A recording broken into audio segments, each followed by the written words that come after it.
Hello everyone, Radhe Radhe सभी को। Welcome to Shriji competitive classes.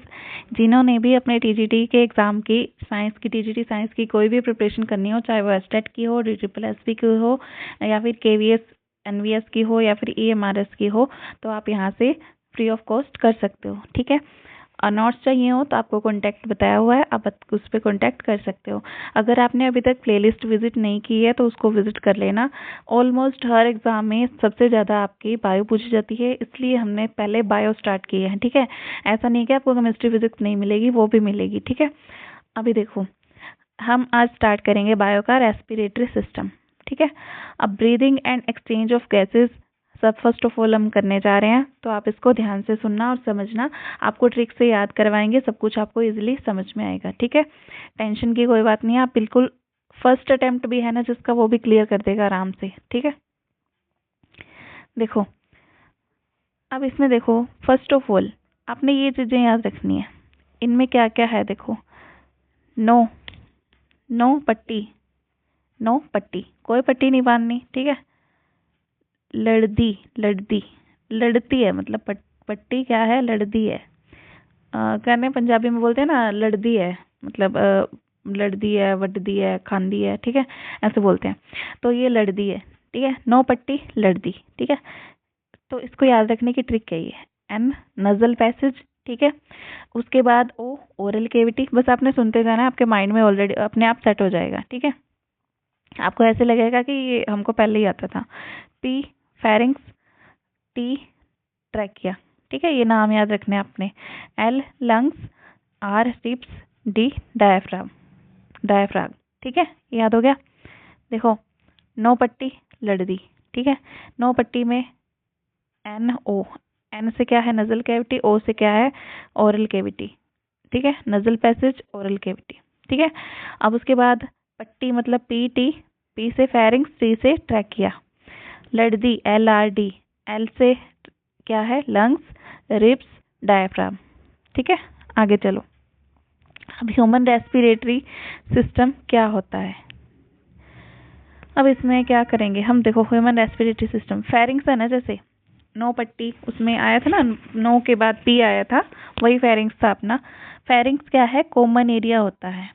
अब सुनते जाओ, आपको अच्छे से अपने आप समझ आ जाएगा।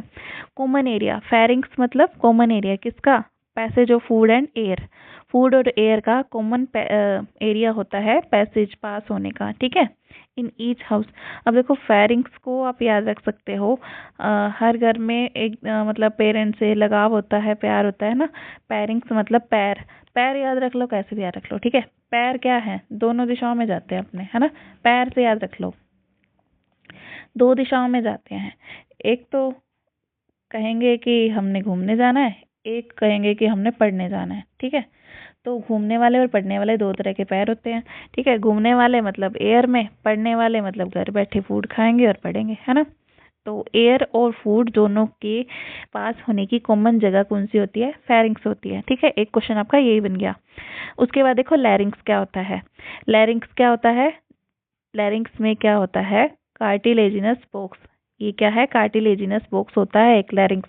लैरिंग्स क्या है, कार्टिलेजिनस बॉक्स बोलते हैं, या फिर ये क्या है, एक साउंड बॉक्स है। इससे क्या होता है, साउंड प्रोड्यूस होती है। ठीक है, अब ये जो हम बोल रहे हैं ना, साउंड प्रोड्यूस होती है, वो इसी से होती है। ठीक है, लैरिंग्स मतलब लड़ाई करने वाला, लड़ाई करेंगे तो आवाज तो आएगी, है ना, तो साउंड बॉक्स, ऐसे याद रख लेना इसको। Pharynx open through larynx region into trachea. Pharynx, larynx, trachea. ठीक है, फेरिंग्स क्या, कहाँ से ओपन होता है, through larynx region into trachea. Larynx से ओपन होता है ट्रैकिया के अंदर। समझ आई बात। अब उसके बाद एपिग्लोटिस क्या होता है।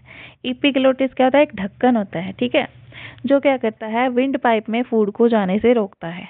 ठीक है, लैरिंग्स में जाने से रोकता है। ठीक है, लैरिंग्स क्या था, कॉमन एरिया था, है ना, यही था पक्का, नहीं वो आवाज वाला था। समझ आई, भूल गए 1 मिनट में। इन्हें साउंड बॉक्स, ये लैरिंग्स क्या है, साउंड बॉक्स, साउंड बॉक्स में जाने से रोकता है।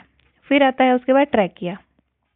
ठीक है, अब ये क्या करता है, ट्रैक डिवाइड होगा। ठीक है, अब ये क्या करेगा, ट्रैक को डिवाइड करेगा। आगे देखो, रास्ता देगा। Trachea straight tube which divides at 5th thoracic vertebra. ठीक है, ट्रैकिया क्या है? स्ट्रेट ट्यूब होती है जो क्या करती है? Which divide at 5th thoracic vertebra. 5th thoracic vertebra पे जाके डिवाइड होती है। आपने क्या याद रखना है इसमें? जो ट्रैकिया है वो कहाँ पे जाके डिवाइड होता है? तो 5th thoracic वर्टेब्रा पे जाके डिवाइड होता है into right and left primary bronchi. ठीक है, राइट और लेफ्ट में जाके डिवाइड होता है। विंड पाइप ट्रैकिया डिवाइड होगा। उसके बाद देखो, ये याद रखना, इसको छोड़ो, ये छोड़ो, इसको देखो, ब्रोंकाई, ब्रोंकियोल्स, एल्वियोलाई। ठीक है, अब इसको अपने याद रखना है। Bronchi, bronchiole, alveoli. ठीक है, चीचोवेली, चीचोवेली कैसे भी याद रखना है इसको। मैंने तो अपनी यही मतलब माइंड में बिठाई हुई है ट्रिक। ठीक है, अब लंग्स की कवरिंग होती है डबल लेयर से। ठीक है, कॉर्ड प्लूरा। लंग्स की कवरिंग किससे होती है? डबल लेयर से। और लंग्स की जो कवरिंग होती है उसको क्या बोलते हैं? Pleura, pleura. ठीक है, फ्लूइड भी होगा ताकि उसमें घर्षण ना हो। प्लूरा में क्या होता है? लंग्स है मान लो ये आपके। ठीक है, इसके ऊपर लेयरिंग है प्लूरा की। ठीक है, और फिर उसके बाद आपका इसमें इसके अंदर फ्लूइड भरा होता है ताकि जो इसके अंदर है लंग्स वगैरह मटेरियल है उसमें घर्षण ना हो, मतलब आपस में वो फ्रिक्शन ना हो। ठीक है, देखो ये थोड़ा सा डायग्राम ऐसे ही है मेरे, आप देख लेना, इसको समझने के लिए सही है। एपिग्लोटिस ये रहा। ठीक है, जिससे क्या होता था? गोल गोल ढक्कन होता था जिससे क्या होता है? जो उसको बंद कर लेता है, जैसे हम खाना खाते हैं ना, वो बंद कर लेता है अपनी सांस वाली नली को। ठीक है, बंद कर देता है, ढक देता है ताकि उसमें ना चला जाए फूड। ठीक है, लैरिंक्स क्या करता था? साउंड प्रोड्यूस करता था लड़ाई करके। फिर ये होता है आपका ट्रैकिया। ठीक है, समझ आई बात? यही कहना चाह रही थी अभी तक जो समझा रही थी, अब ये डायग्राम देख लो उसका। अब उसके बाद ये नीचे है डायग्राम। ठीक है, अब उसके बाद क्या है? ये सब इनके नाम है। देखो इसमें ये प्लूरल मेम्ब्रेन है, ये इसमें फ्लूइड होता है, ये एल्वियोलाई होता है, और ये ब्रोंक्योल होता है इसमें। ठीक है, ये सब कुछ है इसमें। यहाँ पे हर्ट होता है आपका, ब्रोंकस होता है इसमें, कट एंड ऑफ रिब होता है, ये कट एंड है रिब के। ठीक है, और इसमें ये लंग होता है, लंग्स होते हैं। ठीक है, लंग्स के अंदर एक फ्लूइड भरा हुआ होता है। ठीक है, आगे देखो, ये क्वेश्चन आपका बहुत ज़्यादा इंपॉर्टेंट है, इसको आप अच्छे से याद रखना। ठीक है, इसी से ये सब मतलब क्वेश्चन इसमें से बन सकता है आपका। Nostrils, air is breathe through. Air कहाँ से ब्रीथ होती है? नोस्ट्रिल, सबसे पहले नोस्ट्रिल में जाएगी, फिर उसके बाद फेरिंग्स में, है ना, फिर उसके बाद लैरिंग्स में, ट्रैकिया, ब्रोंकाई, ब्रोंकियोल्स, एल्वियोलाई। समझ आई? अब इसको याद करो, अच्छे से याद करो, ताकि आपको दोबारा एक बार पढ़ो तो दोबारा से आपको लर्न करने की जरूरत ना पड़े। नोस्ट्रिल्स, ठीक है, उसके बाद फेरिंग्स, पैरों से चल के गए, लड़ाई की। ठीक है, ट्रैक पे आए नहीं। ठीक है, ट्रैक पे गए, वहाँ पे क्या था? ट्रैक मतलब रेलवे स्टेशन वाला ट्रैक लगा लो। ठीक है, और उसके बाद ब्रोंकाई, ब्रोंकाई क्या होता है? 2 for each साइड लंग्स। ये क्या होती है? 2 होती हैं, हर साइड के लंग के लिए 2 होती हैं ब्रोंकाई। ठीक है, ये याद रखना, ब्रोंकाई 2 होती हैं। उसके बाद छी, छी छी किया वहाँ पे, मतलब इतनी गंदगी थी। ठीक है, फिर उसके बाद अब हमने बोला चलो चलो चलो यहाँ से, ब्रोंकियोल्स चलो, चियोल चलो, यहाँ से चलो। ठीक है, फिर उसके बाद हमने क्या किया? एल्वियोलाई, एल्वियोलाई बोली अलग हो गए, मतलब वहाँ से आ गए वहाँ से। ठीक है, अब आप देखो, नोस्ट्रिल्स, सबसे पहले नोस्ट्रिल्स आपने याद रखना है, ये तो याद रह ही जाएगा, है ना। उसके बाद फेरिंग्स। ठीक है, ये फेरिंग्स होता क्या था? Common passage for food and air होता था।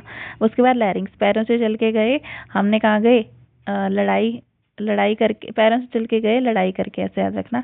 फिर ट्रैक पे पहुंचे, रेलवे स्टेशन वाले, फिर वहाँ पे बहुत गंदगी थी, छी चलो यहाँ से हमने बोला, फिर क्या हुआ? वहाँ से अलग हो गए, आ गए वापस। ठीक है, एल्वियोलाई क्या होते हैं? स्मॉल सैक्स और pouches for exchange of gases.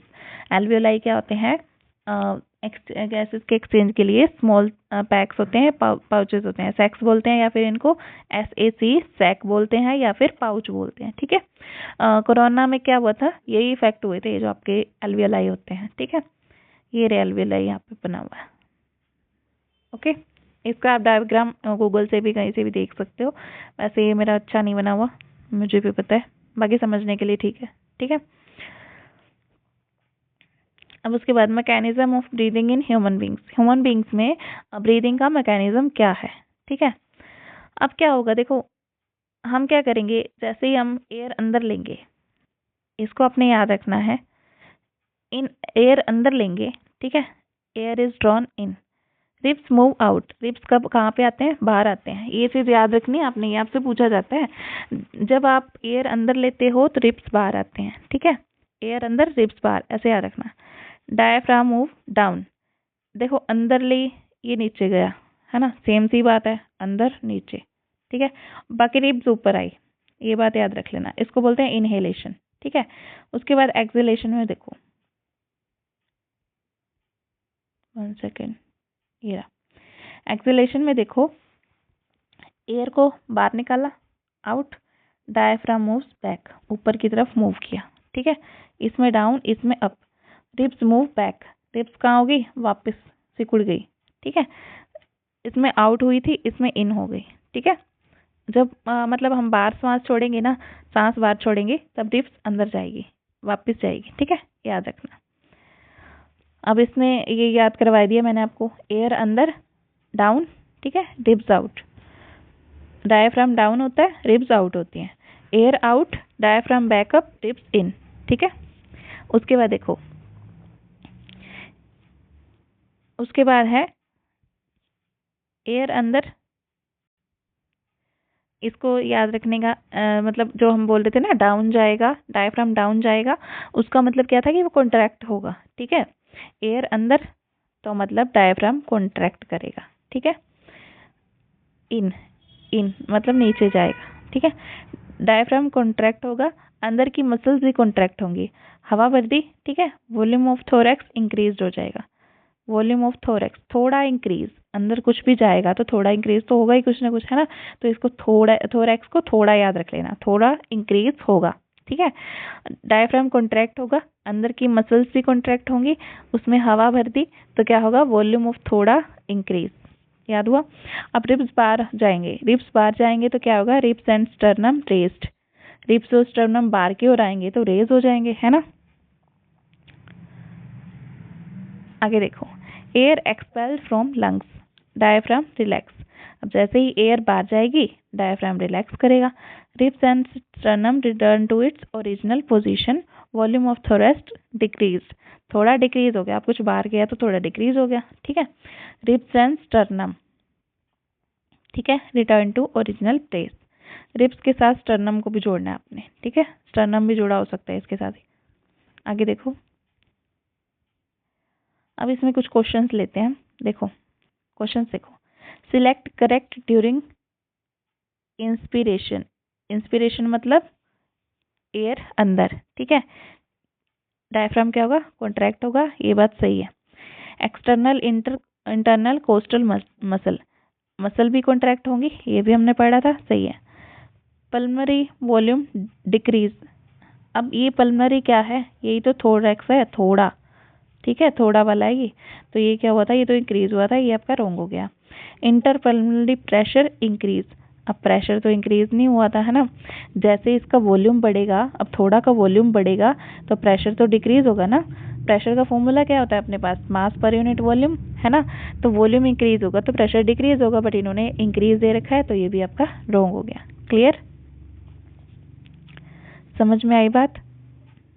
देखो क्या हुआ इसमें, एयर अंदर जाएगी, नोस्ट्रिल से जाएगी। ठीक है, ऑक्सीजन, ऑक्सीजन लेनी है ना हमने, तो अंदर तो ऑक्सीजन लेते हैं हम, CO2 छोड़ते हैं, ऑक्सीजन लेते हैं, CO2 छोड़ते हैं। फिर क्या होगा, नोस्ट्रिल से जाके ये लंग्स में जाएगी, लंग्स में जाएगी तो इसमें क्या होगा, ऑक्सीजन और हेमोग्लोबिन जुड़ जाएंगे। ठीक है, फिर उसके बाद देखो ये सब लिखा हुआ है, यहाँ से पढ़ के देखो, ऑक्सीजन को लंग्स तक पहुंचा दिया। ठीक है, प्रेशर ऑफ O2 ज़्यादा होगा यहाँ लंग्स में, बिकॉज एकदम से O2 बाहर से आई है। ठीक है, हेमोग्लोबिन O2 को पकड़ेगा, ये जुड़ जाएंगे लंग्स में, O2 और हेमोग्लोबिन जुड़ जाएंगे। ठीक है, और हेमोग्लोबिन क्या करेगा, O2 को पकड़ के ले जाएगा, कहाँ ले जाएगा, अंदर की तरफ। ठीक है, अब जिसने, इसने क्या किया, हाथ की मसल्स में ना जैसे कोई टिश्यू से पूछा कि तुमको जरूरत है, या हाथ में कहीं भी पूरी बॉडी में जा जाके पूछा किसी को जरूरत है O2 की, तो मसल्स ने, जहाँ की मसल्स ने उसको कह दिया हाँ, तो यहाँ से उसने क्या किया, उसको दे दी। ठीक है, मान लो हाथ ने बोला कि मुझे चाहिए, तो O2 हाथ को दे देगा। वहाँ क्या होगा, CO2 बन जाएगा। CO2 का प्रेशर क्या होगा, ज़्यादा होगा। ठीक है, अब वहाँ पे O2 ले लेगा, वो CO2 बना देगा, है ना। वहाँ पे प्रेशर ज़्यादा होगा, अब वहाँ पे CO2 बन जाएगी। CO2 क्या होती है, एसिडिक होती है। एसिडिक नेचर क्या होता है, जो H पॉजिटिव दे दे। ठीक है, H पॉजिटिव दे दे, जहाँ पे हाइड्रोजन की कंसेंट्रेशन, H पॉजिटिव आयंस की कंसेंट्रेशन ज़्यादा हो। ठीक है, मसल और टिश्यू के पास ना अब H पॉजिटिव आयन ज़्यादा होंगे। H पॉजिटिव आयन ज़्यादा होंगे तो pH कम होगा, है ना। pH यही तो होता है, यहाँ से 7 से लेके आगे 14 तक, 0 से 7 तक एसिडिक होते हैं, इधर बेसिक होते हैं, है ना। तो यही तो कहना चाह रहा है कि pH कम होगा। pH, ये pH स्केल होता है ना, pH कम होगा, इसका मतलब एसिडिक है। तो उसके बाद देखो फिर क्या होगा, लंग्स के पास O2 ज़्यादा थी, H पॉजिटिव आयन कम थे, और मसल्स के पास CO2 ज़्यादा है, H पॉजिटिव आयन ज़्यादा है। ठीक है, जिसके पास O2 ज़्यादा है उसके पास H पॉजिटिव आयन कम है। ठीक है, मतलब वो एसिडिक नहीं है, बेसिक है। अब उसके बाद CO2 जिसके पास ज़्यादा है वो एसिडिक है। समझ आई, देखो ये लिखा हुआ है यहाँ पे। अब यहाँ पे क्या होगा, CO2 हाथ है, मान लो ये हाथ बनाया हुआ है, CO2 का प्रेशर इंक्रीज हो जाएगा। ठीक है, ये सब चीज़ें होती हैं। अब CO2 फिर वापस आएगी और फिर बाहर निकल जाएगी, है ना। यही होता है हमारी बॉडी में, O2 अंदर जाती रहती है, CO2 बाहर निकल जाती है। अब ये क्वेश्चन देखो क्या है, इस क्वेश्चन में mark the incorrect statement in the text of O2 binding to haemoglobin. अब इसमें आपने बताना है कि कौन सा गलत है। अब देखो, context to O2 binding to HB, O2 जब हाइमोग्लोबिन के साथ बाइंड करता है तो क्या होता है, O2 बाइंड करता है तो उसके पास H पॉजिटिव कम होते हैं, है ना। H पॉजिटिव कम होते हैं तो उसका मतलब उसका pH ज़्यादा होता है। जब H पॉजिटिव हाथ में जाके ज़्यादा हुए थे तो pH ज़्यादा हो गया था ना, सॉरी pH कम हो गया था ना। pH ज़्यादा मतलब बेसिक इन नेचर।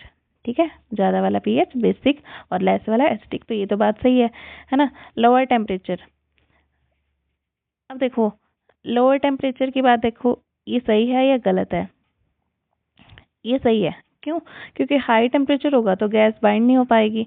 ठीक है, हाई टेम्परेचर होगा तो गैस तो दूर भागेगी ना, यहाँ से बाइंड करेगी ही नहीं, तो ये लोअर टेम्परेचर वाली बात सही है।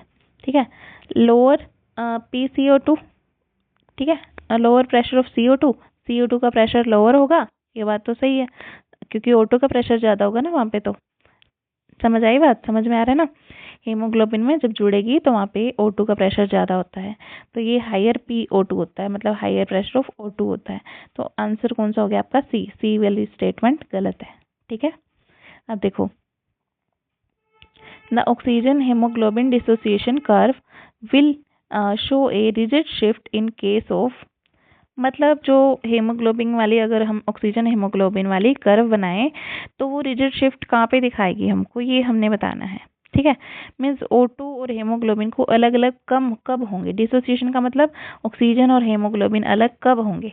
ठीक है, अलग कब होंगे, हाथ में जाके अलग हुए थे ना, जब PCO2 प्रेशर ऑफ CO2 ज़्यादा हो गया था तब वो दोनों अलग हुए थे, CO2 बना था, है ना। तो देखो PO2 लंग्स में जुड़ेंगे, PCO2 कहाँ पे जुड़ेंगे, लंग्स में, वहाँ O2 ज़्यादा तो CO2 कम। ठीक है, देखो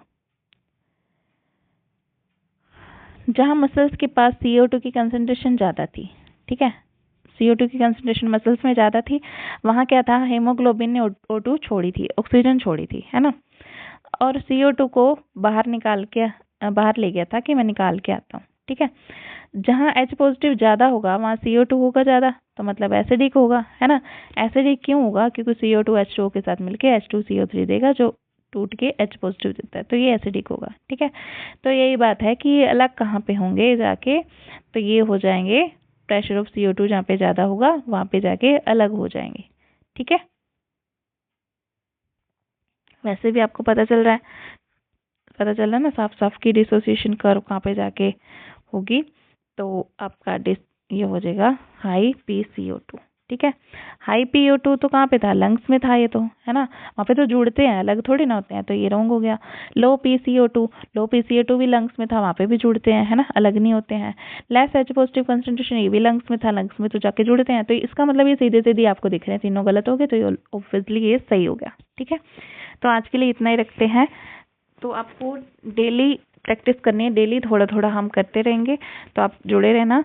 तो all the very best, thank you so much. Radhe Radhe सभी को। जिनको भी नोट्स वगैरह चाहिए तो वो कांटेक्ट कर लेना 7357681738। ठीक है, तो सभी को all the best, Radhe Radhe.